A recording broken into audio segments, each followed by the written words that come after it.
The fans asked for it. They insisted, and it's finally here. This isn't fanfic. This isn't just another theory. DC just released it, and it's official.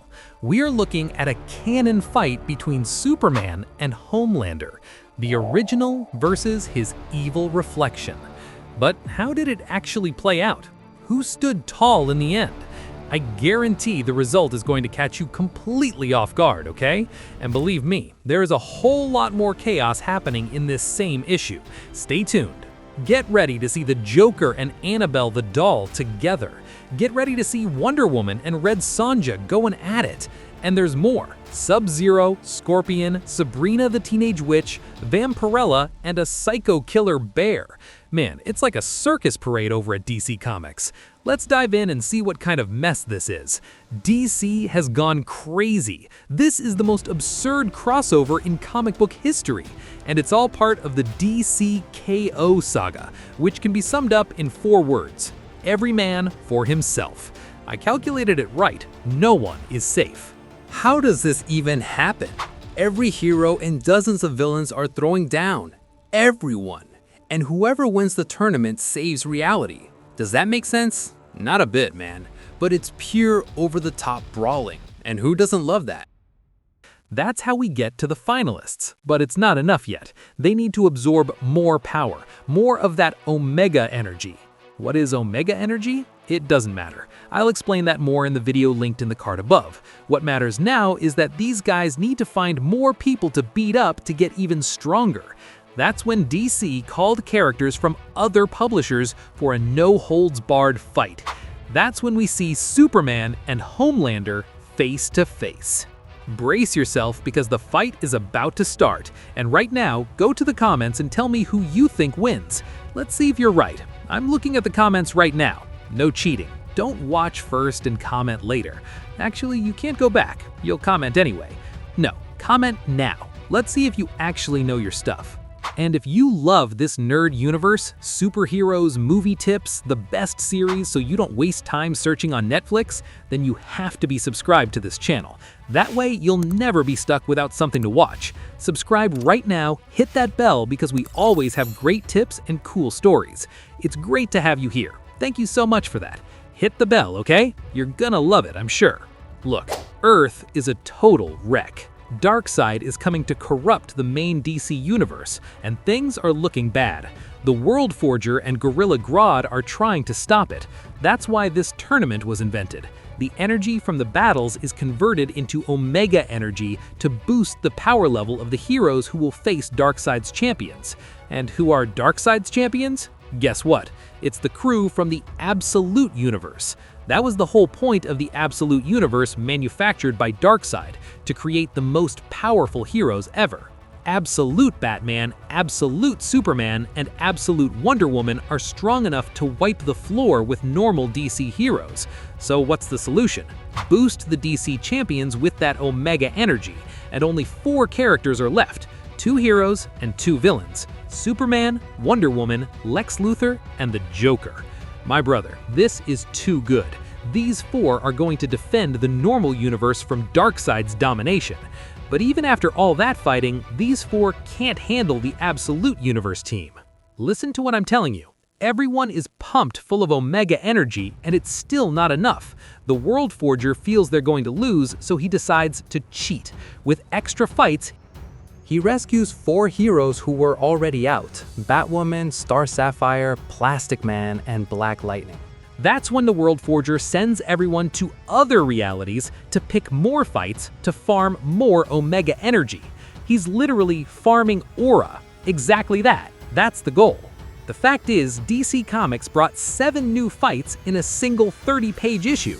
It ends up being super rushed, right? Very bland, zero development. We see, for example, Plastic Man and Black Lightning drop into the Mortal Kombat universe and square off with Sub-Zero and Scorpion.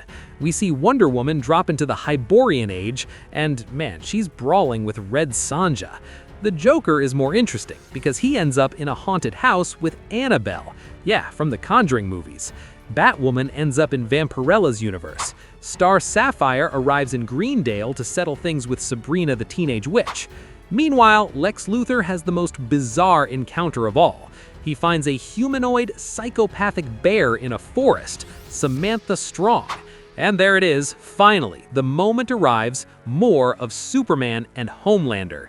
And it's worth noting, we aren't talking about Superman in normal conditions, okay? This is Omega-charged Superman wearing gloves that amplify solar energy absorption. It's like he has multiple mini-suns in his gauntlets. In other words, he's a Superman. Anyone knows that Superman in normal conditions would already mop the floor with Homelander. Seriously, guys, there's no debate. Homelander from the show couldn't lift a passenger plane, while Superman does that on a Tuesday, right? The strongest Homelander ever did in the comics was throw a fighter jet. Superman is way stronger than that. And then DC puts a tuned-up Superman in the crossover. So you think, man, it won't even be a fight, right? Well, I don't know what kind of deal DC made with the publishers of The Boys. Remember, The Boys used to be at DC, but when DC saw the theme of the series, they didn't want anything to do with it and kicked the creators out. Well, now DC has to bow down. Superman versus Homelander is not the fight we imagined. Not even close. Unfortunately, that's the reality. Superman arrives and finds Homelander holding a human arm. It's clear Homelander deserves a beatdown, right? The two exchange heat vision and nothing. No joke. Superman realizes their heat rays are equal. Superman's heat vision is equivalent to Homelander's heat vision. The same heat vision Superman used to push back Darkseid's Omega beams. The same vision he used to heat an entire planet. I mean, can you believe this? Superman gets knocked down, Homelander talks trash, and Superman comes back with a perfect punch to the jaw. Superman draws blood from Homelander. Homelander isn't used to seeing that, is he? Homelander hits back and they keep trading blows. Superman headbutts Homelander and he bleeds again, this time from the nose. Unfortunately, with a heavy heart, I have to tell you this. DC was a coward and didn't define a winner in any of the fights. None. And the saddest part, Homelander grabs Superman by the neck. He actually seems to come out on top at some points, okay? Isn't that weird? Because Homelander's greatest feat in the comics is destroying a jet. It's a very grounded story, you know? While Superman is a guy who destroys planets with his fists, brother. He punches a Green Lantern from one side of the planet to the other. If they had at least justified it, if there was text saying Homelander got an upgrade or something, it would have been less painful.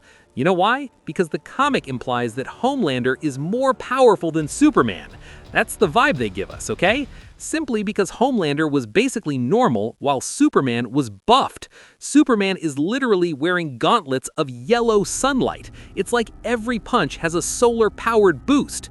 It's like Superman was charging in the center of the sun, grabbing strength and coming back for a punch, over and over. He has the gloves, man, and even then he basically tied with Homelander.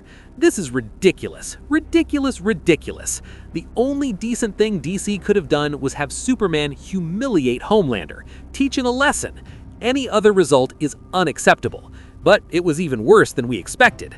A buffed Superman struggled, man. My brother, it's hard to read this. I'm bringing this to you, but you read this and go, I can't. I just can't. I was angry. The other fights followed the same logic. There's no way Red Sonja can match Wonder Woman, guys. Sonja might be favored by her goddess, fine, but she's human. She's closer to Batman's level than Diana's. No way, man. Diana is infinitely stronger than Sonja. Diana is a meta-human. Sonja is not. Still, their fight ends in a tie.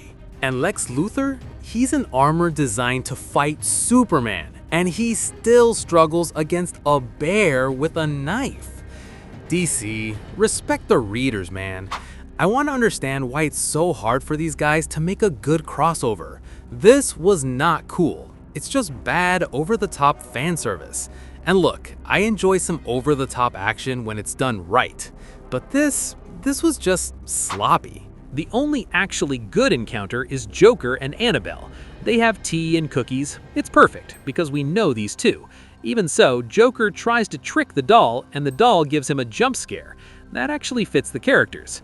In the end, the fights start blending together. The World Forger can't keep the fabric of reality intact. The fights mix with other universes until everything joins up in Sonja's Hyborian age. Does it make for a cool panel? Yeah, it does. But the story fails and the fights fail. The World Forger did manage to pull Omega energy from the fights, but then he decides to fix everything, sending the outside fighters back to their worlds. They came in and were immediately sent back. No one was defeated on either side. Homelander still had his hands on Superman's neck, man. Look at that, saying he was going to kill him and all that. My brother, and then it just ended. That was it. Imagine ending the fight with Homelander almost defeating Superman, and the fight just stops there.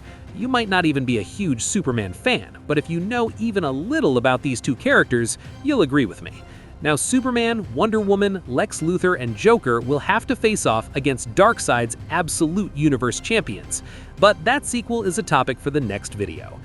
This was one of the biggest crossovers between different publishers of all time. It was supposed to be a historic event, and of course, because of that, a story consistent with the characters was expected.